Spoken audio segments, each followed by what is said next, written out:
Good morning. So I'm excited. We got a really good day for a flight. Winds are anywhere from 2 to 3 miles per hour, pretty much all the way up. So we're going to head to the original LZ and get set up. I haven't flown out there for quite some time just because of school being out of session. But with it being back in session, it's going to be a little bit different. So should have no problems, but we're going to head to the field now.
So that launch was a little bit harder than normal, and it mainly had to do with the fact that my wing was wet. I had to set it out in the grass, and it definitely soaked up some water, mainly because I had to make sure I was all set to go. So it took a little bit longer than normal to do my checks. However, I also started to get liftoff, but it wasn't quite there. So I made sure I had my landing pad down, my feet, make sure before I took off. But I did get to a point where I was maybe considering stopping the flight, but luckily that didn't end up having to be. Other than that, it's beautiful up here. Alright, let the wind kind of get dried out. I feel like I'm sitting cockeyed in this thing. I did like a mini foot drag as I was taking off.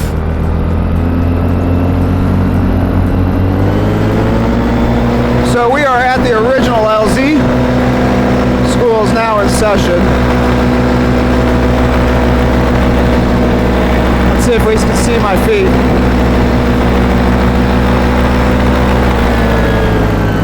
So there's where I took off from, and I shot up right there. It looks like I can see my feet. Yeah, I can. Alright.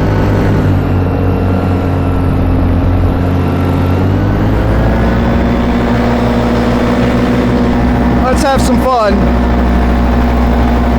There's my wing outline.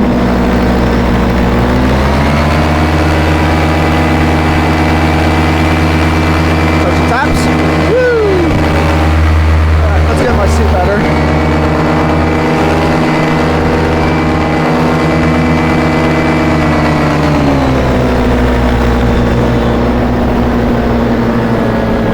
So our wind direction is coming from the northwest, so that means our flight is going to take us that way as well. So we're going to do some low flying this time around because I really want to break away from the normal circuits and try to see some stuff up close instead.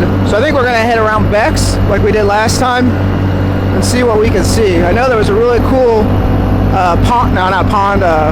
river, stream, whatnot that I want to check out. Other drawback is I forgot to grab the batteries to my other two cameras, so I only got two views to choose from for this flight, which should make editing super easy. I think these are soybeans, they're coming up. So I definitely can tell the wing's a little bit more sluggish because of the water. I'm sure my lines are a little damp, but I can't really tell. Just means I have to do a little bit more active piloting on my turns, nothing more. But I'm sure this thing will dry out pretty quick after an hour or so of this flying. Oh, look, deer. Right on the road.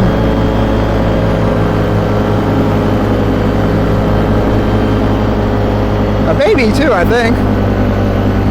Two babies.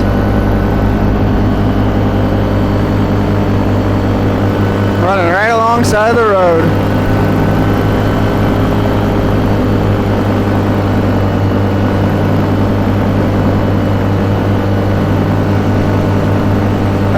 Going into the cord.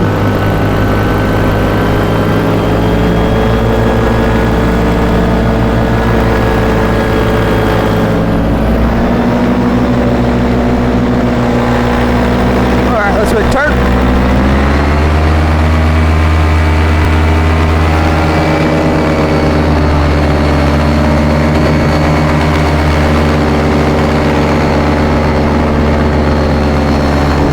They just disappeared into that corn.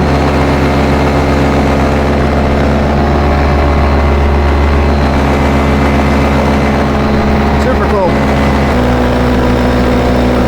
So let me know in the comments if I should switch out this mic to the fuzzier mic. I think it's called a dead cat or something like that. See if that will cut down maybe on some of the noise reduction, or I probably just simply need to move it closer to my mouth. Every time I think about it, I'm in the air like right now instead of down on the ground. Alright, we definitely got some headwind, so we're going to trim out. Haven't done that in a while. Definitely feel a little bit more speed now. So for those of you who don't know, trimming out just changes your angle of your wing. It sacrifices a little bit of stability for some speed. So I don't use it too often, but we'll use it right now.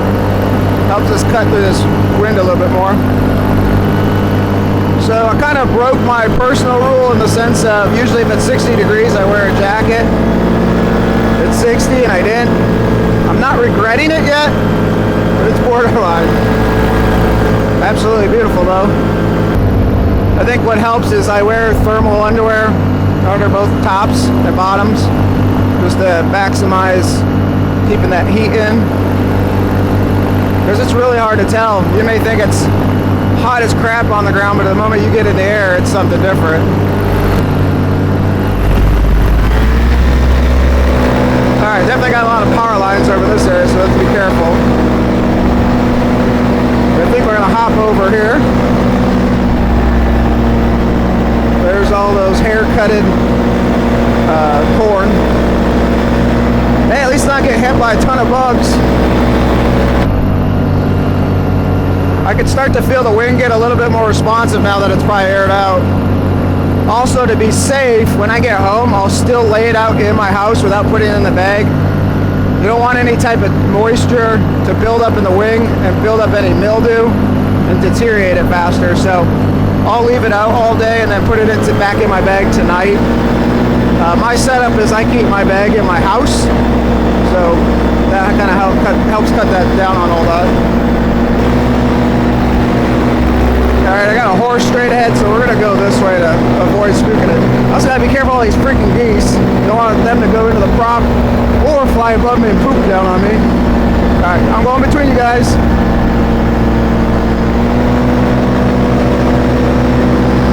So they never move out of the way for a car or people, but they'll move out of the way for a paramotor. We're definitely in the cooler part of summer, basically where the weather starts out pretty cold, but by mid-afternoon it's beautiful. Man, I wish I could fly there, but too many obstructions.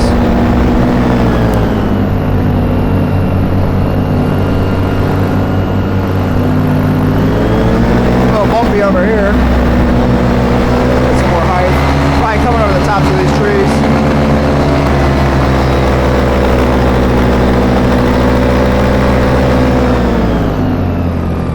Alright, let's get out by the stream.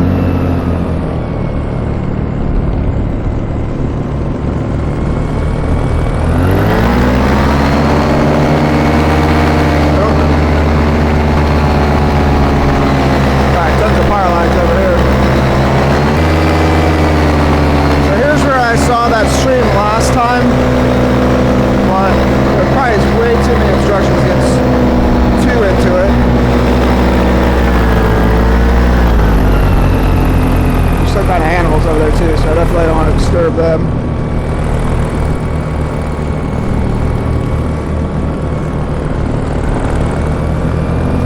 And power lines to my left and trees to my right, so we'll stay to the middle of that.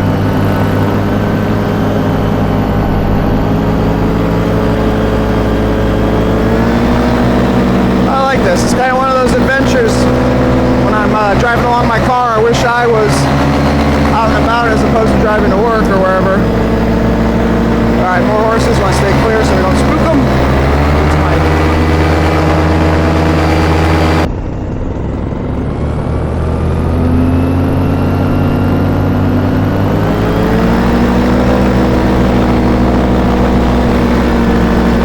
So that's something I want to get better on, is my precision flying, as far as being able to fly on a consistent straight line or a straight level height.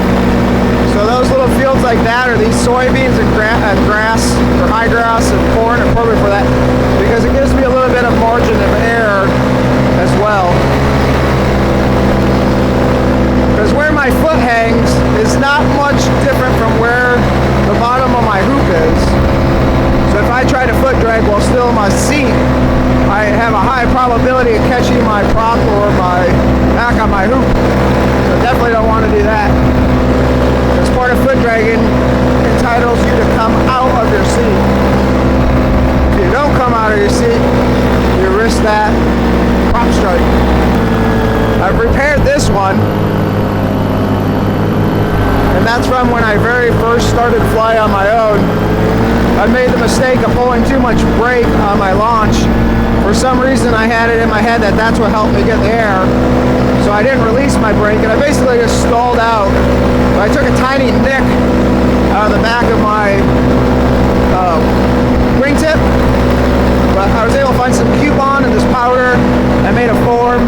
Basically just rebuilt the actual prop and sand it down. So worked great. Cost me, I don't know, $8, maybe a little bit more from Amazon. I got obstructions, so I got to go up high.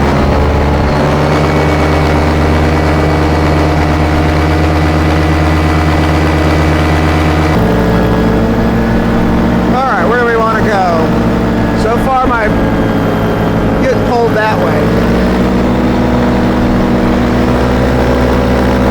Now, when I say pull, the temptation is pulling me that way. But I got an obstruction straight ahead, so I think I may actually go to the right. So I think what we'll do is we'll hop over this water sprinkler system, take a sharp right and loop around. Some kind of animal.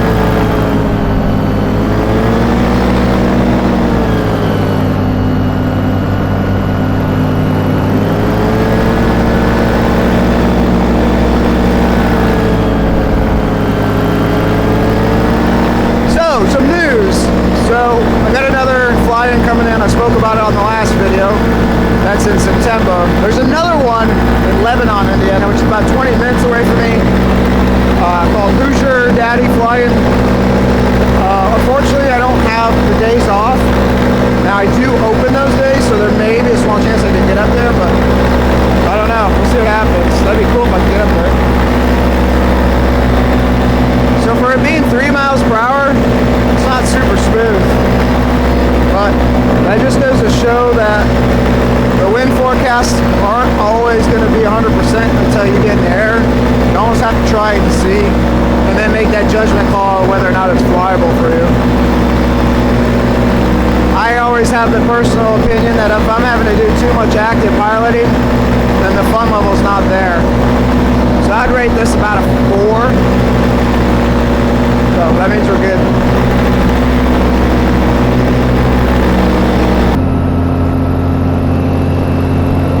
I think we're nearing monster time. Let's see if we can get this bad boy out without the drop of it. And without hitting the kill switch.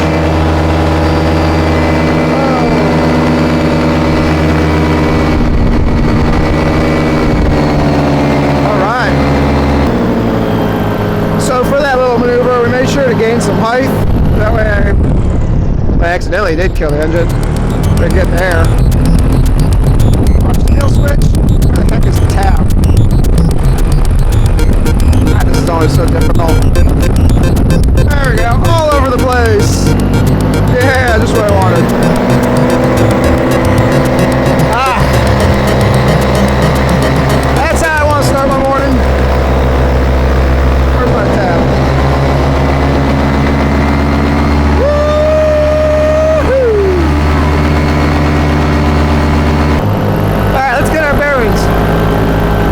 water towers over there. That's Arcadia. There should be another water tower. There it is, straight ahead.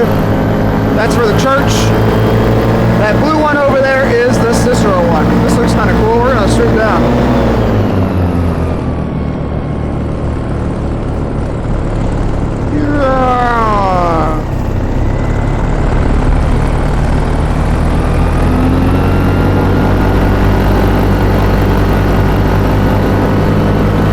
I like to see all these old buildings and see what they are. I mean, that one looks like it's been used recently. Got tire tracks.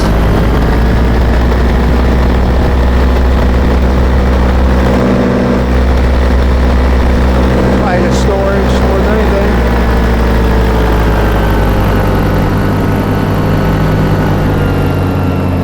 That looks like a little outhouse. Beep beep. Oh hey.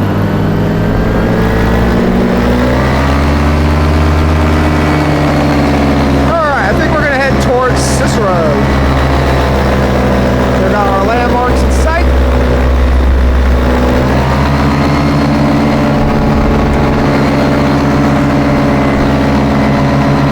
I'm gonna pour some out for my Paramotor buddies. Hopefully my prop's not all sticky.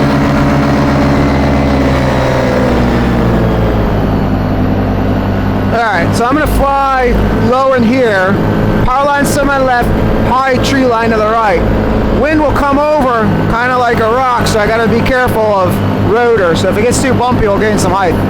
So right now I'm feeling a little bit of bumps, but nothing crazy.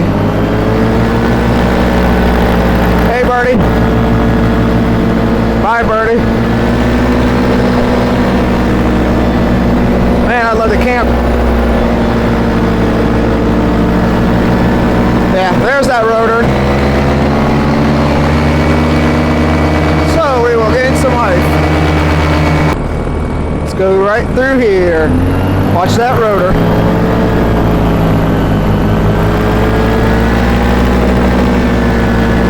This would be a nice property. Get the tree line, you feel kind of secluded, but you're not in the trees themselves. There she is! Alright! Like a moth to a flame! Cheers to you, Cicero.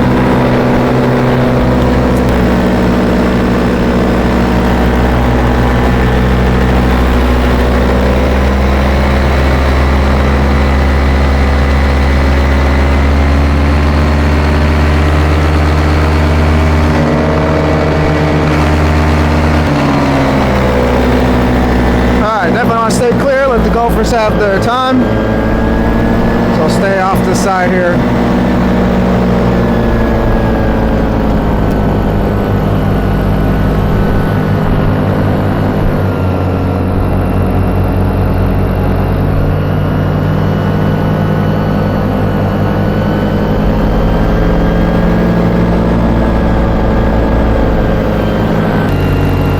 We're getting to the point where we're getting ready to go into the 2-hour range after sunset. No, I'm sorry, sunrise, which usually means thermals start to come into play. So here in about 30 minutes, which we're almost done anyways, we'll call it quits. More experienced pilots can deal with those thermals, but I don't want to mess with them. All right, we're going to go over the reservoir still. We're definitely going to get some more height. Oh, someone saw someone flying. So if any of you guys fly in Indiana and fly around Cicero, man, I'd love to know who you are.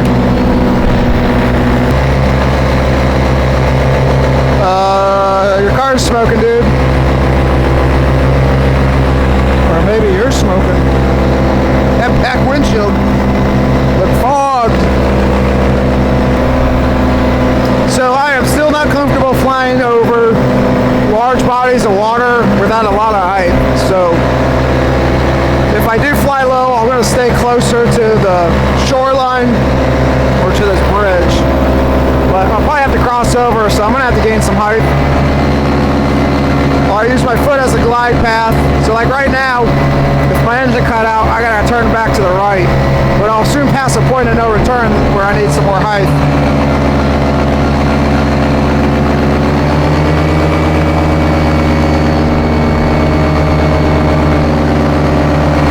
So if I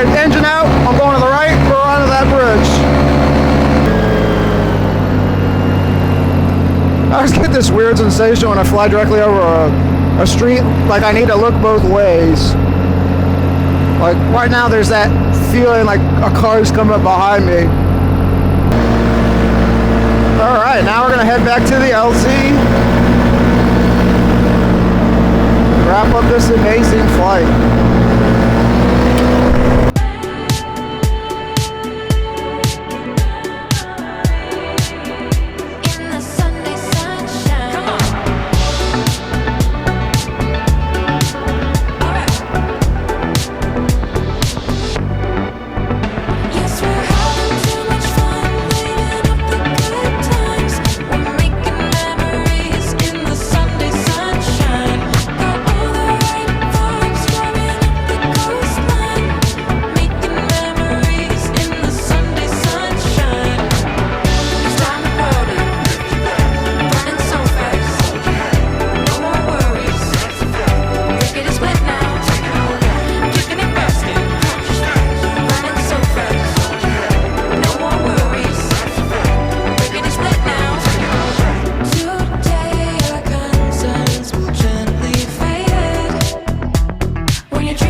Beautiful landing! So a great, happy landing. That was a lot of fun. I'm glad I got up in the air today. It took a little bit of getting set up and a little bit of setbacks with not having my 2 extra cameras, but had a lot of fun. As you can see, we got a little bit more wind now, which made that landing buttery smooth. Got the can on the ground. But now I'm just going to get unhooked, check my wing to see if I need to let it air out at home. It may be perfectly fine just from being up in the air. But man, that was a blast. So with that, fly safe.